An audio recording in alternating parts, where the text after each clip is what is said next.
শ্ৰীৰামৰ দ্বাৰা বালিবধ। দুইজনৰ চেহেৰাৰ ইমান মিল যে চিন নিদিলে সুগ্ৰীৱক চিনিব নোৱাৰি। সেইকাৰণে চিন দিবলৈ শ্ৰীৰামে লক্ষ্মণক ক'লে। ৰজনী প্ৰভাততে নানা জাতিৰ ফুল আনিলে।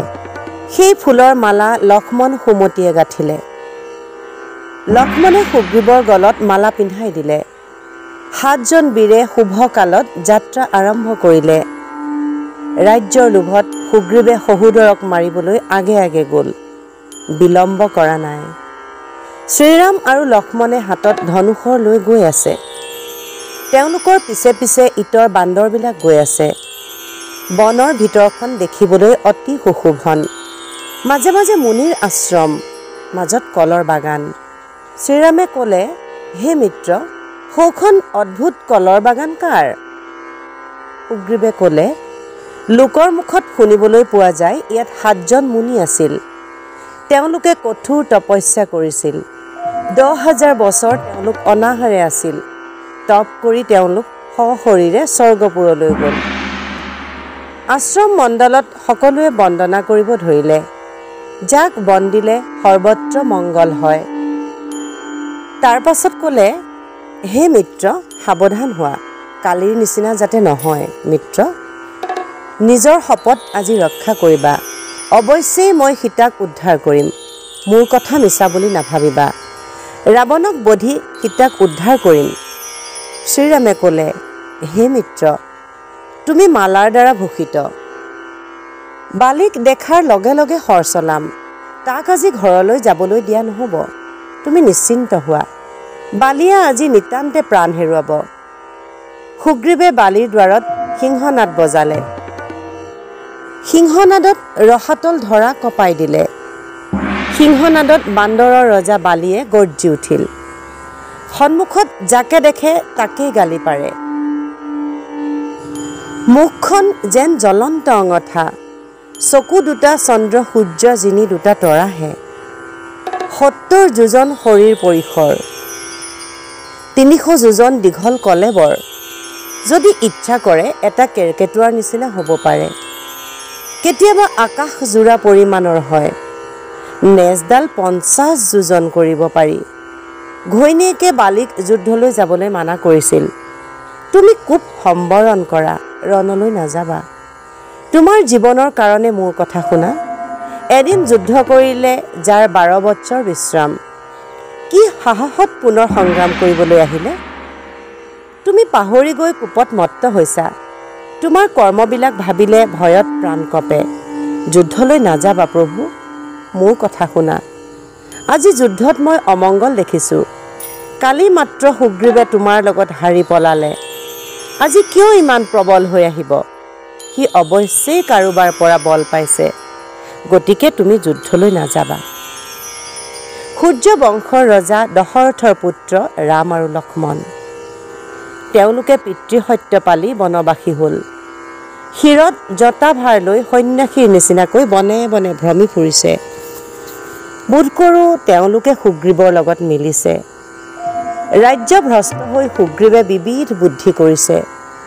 ৰামক লগত লৈ বোধ কৰোঁ এতিয়া যুঁজিবলৈ আহিছে। গতিকে আজিৰ যুদ্ধত তোমাৰ মংগল দেখা নাই।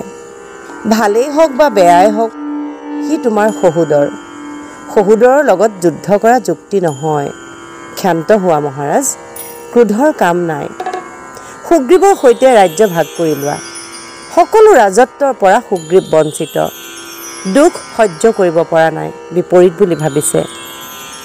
বালিয়ে ক'লে, হে চন্দ্ৰমুখী তাৰা, তুমি ভাবিব নালাগে সুগ্ৰীৱৰ কাৰণে মই দুখী। দানৱ মাৰিবলৈ পাতাললৈ যাওঁতে সেই সুৰংগৰ মুখত পাথৰ দি ঢাকি মোৰ মহিষীক হৰণ কৰি নষ্ট কৰিলে। তোমাৰ কথাত তাৰ প্ৰাণ নামাৰিলোঁ। তাৰাই ক'লে, হে ৰাজন, সুগ্ৰীৱৰ গাত অকণো দুখ নাই। পাত্ৰগণৰ কথাতহে ৰজা হৈছিল। মোক ক্ষমা কৰি মোৰ কথা ৰাখা। আজিৰ কাৰণে তুমি ৰণ কৰিব নালাগে। পৃথিৱী খণ্ড খণ্ড হয়, পৰ্বত উফৰি যায়। চন্দ্ৰ সূৰ্যকো শ্ৰীৰামৰ বাণে পুৰে। যদি তাক শ্ৰীৰামে সহায় কৰে তেতিয়াহ'লে কোৱাচোন প্ৰাণনাথ, তুমি কেনেকৈ ৰক্ষা পাবা? কথা শুনি বালিয়ে ক'লে, তুমি কিয় অসত্য কথা কৈছা?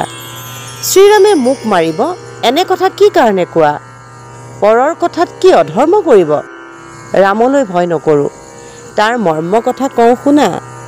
ৰাম সত্যবাদী, সত্য ধৰ্মত মন, সত্যৰ কাৰণেই তেওঁ বনলৈ আহিলে। মোৰ লগত তেওঁৰ কেতিয়াও বাদ নাই। তেওঁ কিয় মিছা বিসংবাদ কৰিব? মই দোষী নহওঁ, ৰামে কিয় খং কৰিব? যদি তেওঁ সুগ্ৰীৱৰ সাহায্যৰ কাৰণে আহে, তথাপি মই ভংগ নিদিওঁ, ৰণ কৰিম। বালিয়ে সিংহ গৰ্জনেৰে ক্ৰোধ কৰি যুদ্ধৰ কাৰণে যাত্ৰা কৰিলে। তাৰা মহাদেৱীৰ কথা নুশুনিলে। অন্তৰত অমংগল জানি বিস্তৰ কান্দিলে। বাহিৰ হৈ বালিয়ে চাৰিওফালে চাই কেৱল সুগ্ৰীৱকহে দেখিবলৈ পালে। বালি আৰু সুগ্ৰীৱৰ ৰণ লাগিবলৈ ধৰিলে।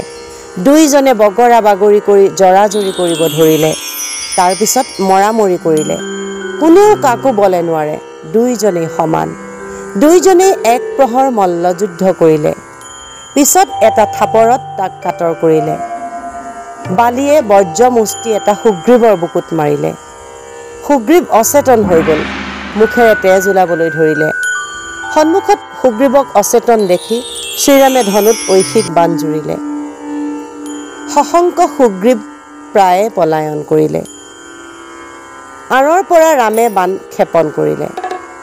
দসু দিশে পোহৰ কৰি সেই বাণ যাবলৈ ধৰিলে। বজ্ৰাঘাত সমান বালিৰ বুকু ফাটি গ'ল। বুকুত ধৰি বালিৰাজে হাহাকাৰ কৰিবলৈ ধৰিলে।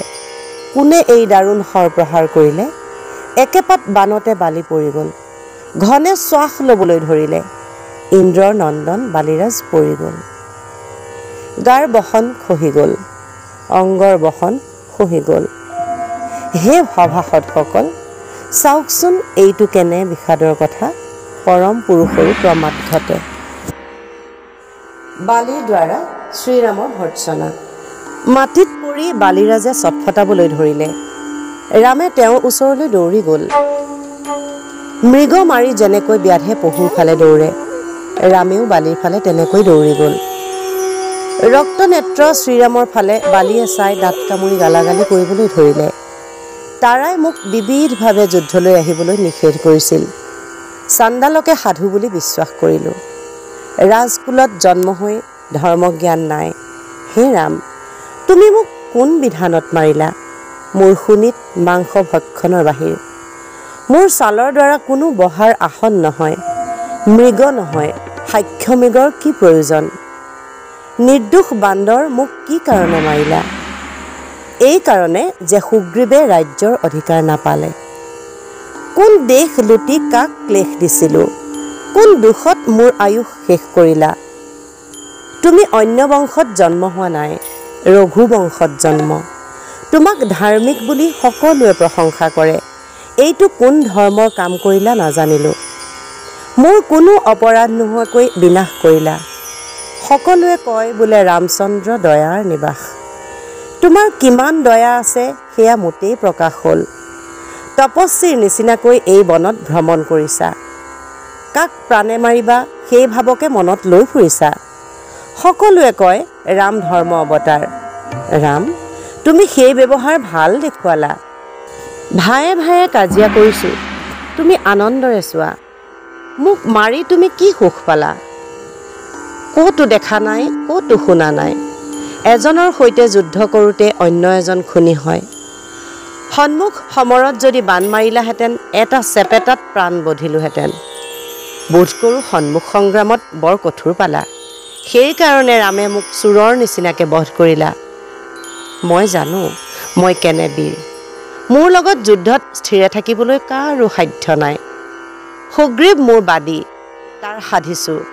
অবিবাদত তুমি কিয় প্ৰমাদ ঘটালা? তুমি সাধু সমাজত কেনেকৈ মুখ দেখুৱাবা? বিনা দোষত কপটতে বালিক বধিলা। দশৰথ ৰজা, তেওঁ ধৰ্ম অৱতাৰ। পুত্ৰ কুলৰ আংগাৰ হ'ল। মহাৰাজ দশৰথৰ ধৰ্মত মন ৰত আছিল। তেওঁৰ পুত্ৰ হৈ তুমি কেতিয়াও তেনে নোহোৱা। ধৰ্মহীন হৈ পিতৃৰ গৌৰৱতেই মান পাইছিলা। পাপিষ্ঠ সুগ্ৰীৱক পালা ইষ্ট সাধন কৰিবলৈ। পাপীয়ে মিলনত পাপৰ মন্ত্ৰণা নহ'লে মোৰ কিয় যন্ত্ৰণা হ'ব?